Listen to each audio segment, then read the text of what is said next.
Wonders in Civilization 7 will be like nothing we've ever seen before, and in this video, we'll start off by explaining the new exciting changes they've made to the concept of a wonder, and then talk about our 3 new favorites that exemplify this change in direction. Yeah, and to understand the changes that Civ 7 is making, we need to go back to the beginning of the franchise. Way back to Civilization 1 in 1991. Initially, they had a different title. They were called Wonders of the World. This was clearly a reference to the ancient Greek genre of listing the 7 wonders of the world, including the famous lists of Herodotus and Antipater of Sidon. Now, originally the term used for wonder in ancient Greek was theomata, meaning sights or spectacles, and there was clearly a visual aspect to the term. So, for example, the pyramids of Giza, and these texts were lauded for their grand size and their symmetry. They were worthy of beholding visually. However, later texts also use the word thauma, a slightly different term much closer to the concept of the contemporary English word wonder, since it encompasses both an object which astonishes and the feeling of astonishment we get when contemplating it. And clearly in Civ 1 through 3, the concept of wonder is closer to thauma, since it includes abstract achievements such as the cure for cancer and women's suffrage, things that we can't physically see but are still considered wondrous accomplishments. But by Civ 4, wonders instead began to refer more directly to physical locations and structures.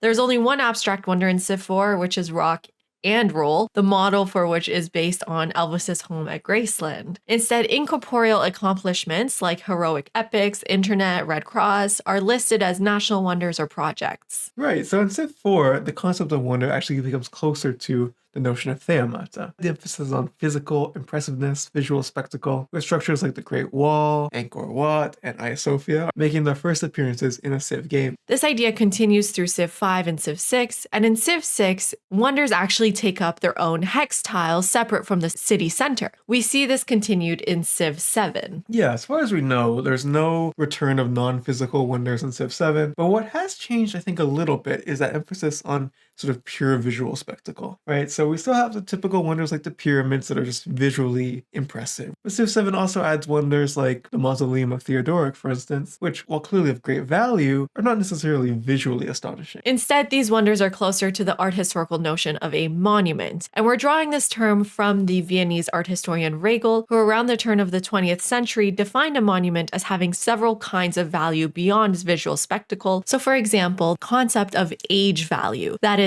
the progress of time and the patina, the wearing down of a monument, is in itself a value for the modern subject. It reminds us of the passing of time, of our own mortality. What we're concerned with today is historical value. Now, he says that historical value of a monument is in the monument's original form as a work of man. A monument's historical value increases the more it remains uncorrupted and reveals its original state of creation. That is, a wonder in its original state can tell us so much about the people of the past, their culture, and their visual lives, the state of craftsmanship. So the value here isn't in the visual spectacle, but what it can tell us about the past. If you think about the mausoleum, it is an irreplaceable record of Gothic culture, which otherwise we might not have access to. That may be culturally or temporally very distinct from our own. And returning back to Civ 7, this is reflected in how civilizations now have wonders that are specifically associated with them and unique to their civic tree in that they get to unlock it a little bit sooner. And so with that said, let's talk about our 3 new favorite wonders and the way they embody the notion of a monument. So our first new favorite wonder was actually revealed on day 1, and it's the Great Stele of Aksum. And in Civ 7, it's associated with the new Aksum civilization, which was an empire in modern-day Ethiopia that spanned from about the 1st century to the 7th century AD. And the stela itself is probably from around the 4th century AD, part of actually a complex of multiple stela I should say, because that's the plural. Right, so stela is the plural of stele, and a stele is actually a kind of obelisk, but it usually has a flat surface with inscriptions or decorations. So a gravestone, for example, is a type of stele, and the Aksumite stela also marked royal graves. From their decorative program, we believe the stela may represent symbolic houses for the dead, which included false doors and windows. It's also believed that many of the toppled stela were caused inadvertently by grave robbers. So as you see here, the stela tell us something about the culture of funerary rites, of decorative programs and ornamentation. But maybe what's most astonishing interesting about these structures is the nature of their construction. So although the Civ 7 game guide does show them be constructed through scaffolding, in fact these stela are carved single pieces of stone, and we believe that they were raised using huge ropes which allowed them to kind of slide into place. These are obviously definitely visually impressive buildings, right? But I think for us what's really interesting about them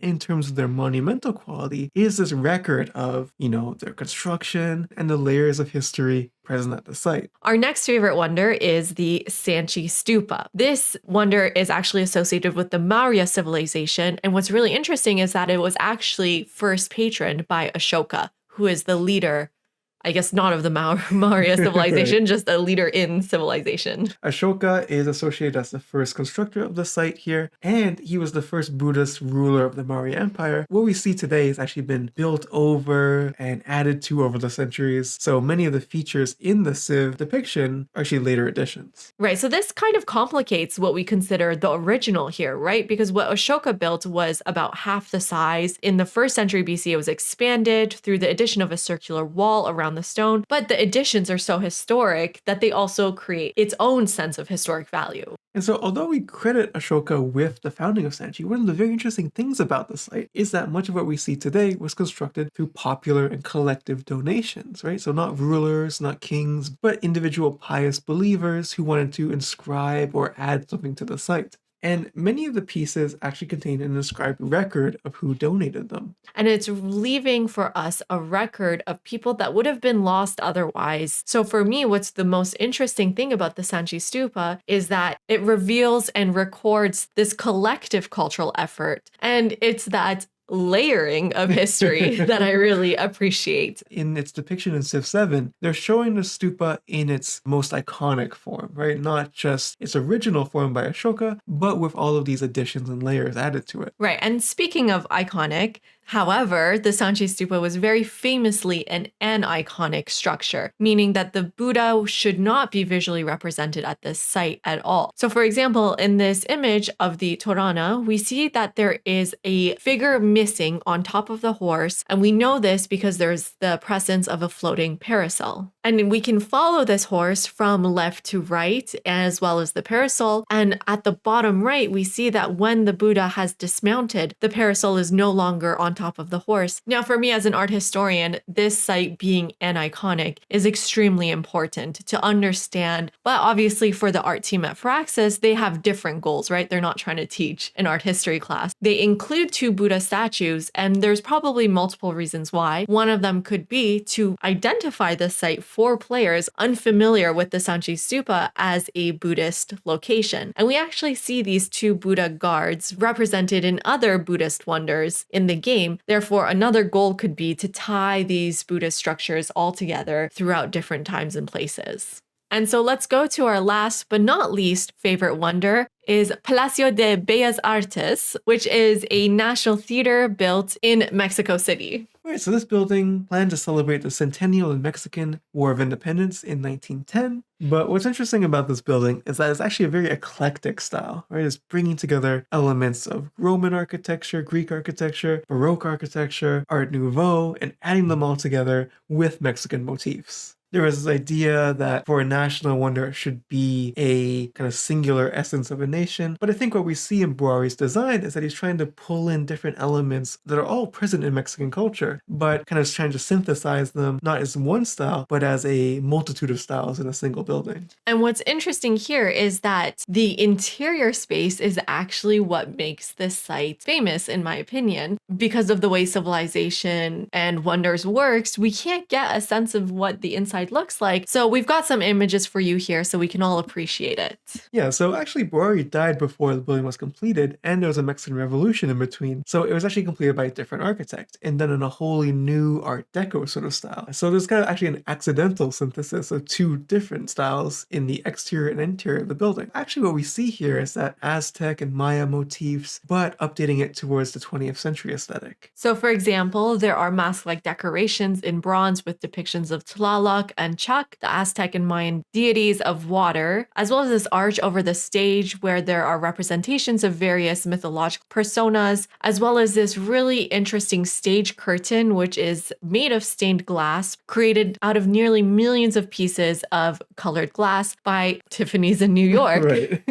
And this curtain has the designs of the very local volcanoes of Popocatépetl.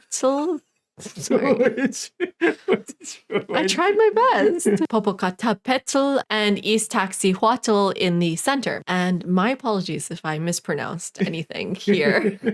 One of the other famous features of this wonder are the amazing murals that have been painted inside by famous artists of the Mexican muralist movement, including Siqueiros, Montenegro, and Diego Rivera. And this one is actually probably the most famous because of the remarkable story behind it. Right, so it was commissioned by the Rockefeller family in New York. However, once they found out Diego Rivera was including an image of Lenin somewhere in the mural, they demanded that he removed it. And once he refused, they asked him to stop working and they covered up the entire mural. Now, luckily, his assistant had taken photos of the mural and he was able to work off of those images to recreate it at the Bellas Artes in Mexico City. Right, so we have this history of, the kind of clash of between the most famous capitalist and the very famous communist, and also a clash between the patron and artist, right? This kind of classic tension in history, all coming together in this mural in the Bellas Artes. What was intended to be Palace of Fine Arts, a theater, through all these accents of history, acquires this really interesting, really unique historical value. And I think that is one of the aspects that really makes it a great wonder in Civ 7.